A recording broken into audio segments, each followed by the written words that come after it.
եւ նրան բերման ենթարկել, թե որ ուղղությամբ այս պահին հայտնի չէ, տեղյակ չեն նաեւ նրա հաստաբանը։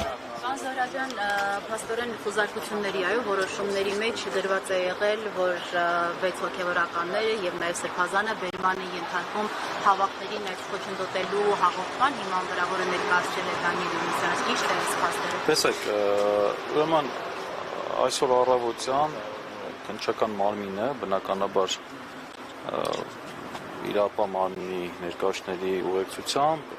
խոզարկություններ է կատարել Արագածոտնի թեմի հոգևորականների անձնական տներում,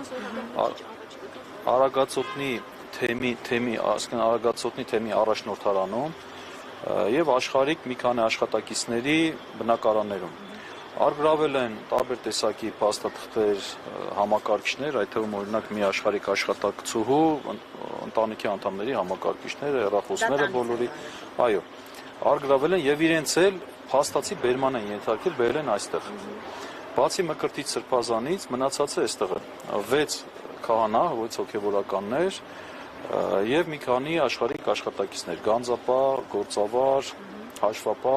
եւ կարծեմելիկա։ Հիմա Մկրտիչ Սրբազանի տեղը չեն հայտնում։ Ընդ որում մենք պաշտոնապես դիմել ենք քննչական կոմիտեին եւ Երևանի քննչական վարչությանը, ներկայացրել ենք նաեւ մեր լիազորությունները հավաստող փաստաթղթերը եւ խնդրել ենք իրենք, որպեսզի ապահովեն մեր հանդիպումը Մկրտիչ Սրբազանի հետ, նրա իրավունքները պաշտպանելու նկատառումներից ելնելով։ Այստեղ նաեւ բերման ենթարկվածներին ենք հանդիպել, իրենք քանի որ քննիչների ներկայությամբ իրենք քննիչները ասել են, որ մենք ձեզ բերման չենք ենթարկել, մենք ձեզ հրավիրել ենք, բայց բերել են իրենց մեքենաներով եւ իրենք այլ որոշում, այլ ընտրություն կատարելու հնարավորություն չեն ունեցել, փաստացի բերման ենթարկված են եղել։ Միաբերան բոլորը պնդեցին, եթե այդպես է մենք գնալու ենք եւ մենք ուրեմն մեզ ծանոթագիր տվեք, մենք կգանք մեր փաստաբանների ուղեկցությամբ եւ ձեր հարցերին կպատասխանենք, որովհետեւ եթե իրենց հարկադիր բերման է ենթարկել այդպես որպես վկային հարցակրում, նա արդեն ունի վկա կասկածալի կարգավիճակ եւ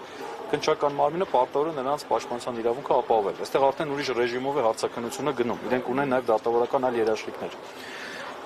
Բնականաբար, այո, քննչական մարմինը այլ բան չի կարողացել դրա այդ փաստարկի դեմ ներկայացնել եւ համաձայնվել են, որ այդպես էլ անեն։ Մեկ քահանայի տվել են ծանոթագիր, դուրս եկել, հետո ներս կանչեցին ու մինչև մա դուրս չի եկել։ Հիմա բոլորը ներսում են վկայի կարգավիճակով։ Բոլոր դեպքերում մենք արձանագրել ենք, որ իրենք վկայի կարգավիճակով են։ Միքայել Սրբազանի մասով ասեմ հետեւյալ խնդիրը կա, ներողություն։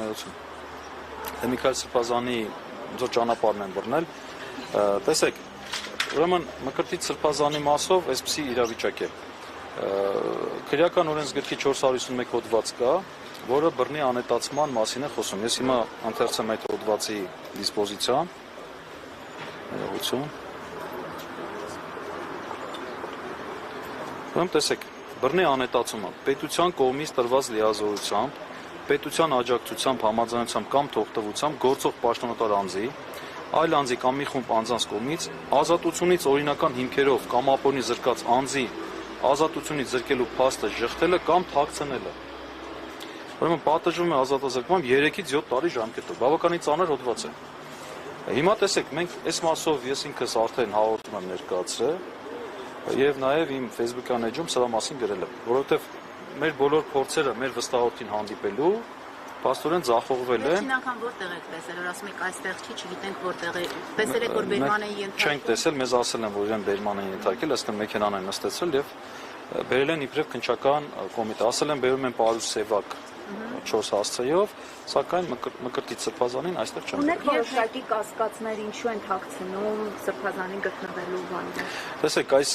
ողջ գործընթացը հակաեկեղեցական շարժման տրամաբանության մեջ է, բնականաբար սա ճնշում է հայ առաքելական Սուրբ եկեղեցու նկատմամբ եւ սա հենց այդ ճշմարտ շրջանակում է։ Մեր տեղեկություններով քրեական գործը առնչվում է այդ հավաքներին իբրև հարկադրելու Տեր Արամի այդ ցուցմունքի կամ հաղորդման հետ, ուրեմն եւ նաեւ որոշակի ֆինանսական հարցերի հետ է կապված։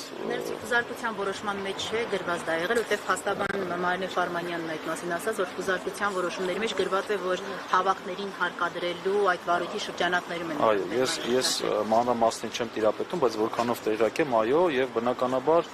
Տեր Արամը ցուցմունք է տվել, պարզ որ ցուցմունք է տվել եւ իր ցուցմունքն այս ամբողջ գործընթացի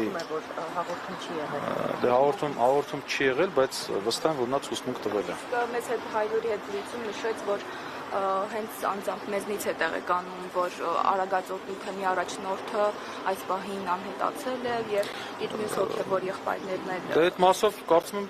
չի ստում, այդ բանը է տեղեկանում, բայց վստահ եմ ինքը ցուցմունքներ է տվել եւ իր ցուցմունքներն էլ հիմք են ծառայել այս գործընթացը։ Տվել է կա գործում կա այդտեղ։ Ես վստահ եմ որ իր ցուցմունքները կան։ Վստահ եմ, ուղղակի շուտով կիմանանք։ Իսկ միայն նրա ցուցմունքներով է պայմանավորված, թե օրինակ վեհապարի հետ ազգակցական կապը կարող է եւս պատճառ հանդիսանալ դրա համար։ Տեսեք, Միքայել Սրբազանն էլ վեհապարի հետ ազգակցական կապ չուներ, բայց նաեւ հայտնվեց այս քրեական հետապնդման թիրախ։ Ես կարծում եմ սա հակաեկեղեցական այս շարժման շրջանակների մեջ է։ Պարոն Զոհրաբյան, իսկ Դանիել Իոնիսյանի հաղորդման հիման վրա է այդ Այո, որքանով տեղակ եմ, այո, Դանիել Իոնիսյանի հաղորդումն էլ կա եւ ի վերջո ՀՄԿ-ի այդ նյութն էլ ինքը հրապարակային հաղորդում, այսինքն ԶԼՄ-ների հաղորդում կարող է հաղորդումն է Դանիել Իոնիսյանը ներկայացրել։ Կարծում եմ այո։ Մանրամասներ իհարկե կիմանանք, բայց կարծում եմ այո։ Եվ քննչականի հաղորդակցությանը ծանոթացել եք թե Ոչ, դեռ չեմ ասել։ Նշել է, որ այս պահին կատարվում են բարոյական եւ ապացուցողական անհրաժեշտ գործողություններ։ Շատ լավ։ Դե շնորհակալություն։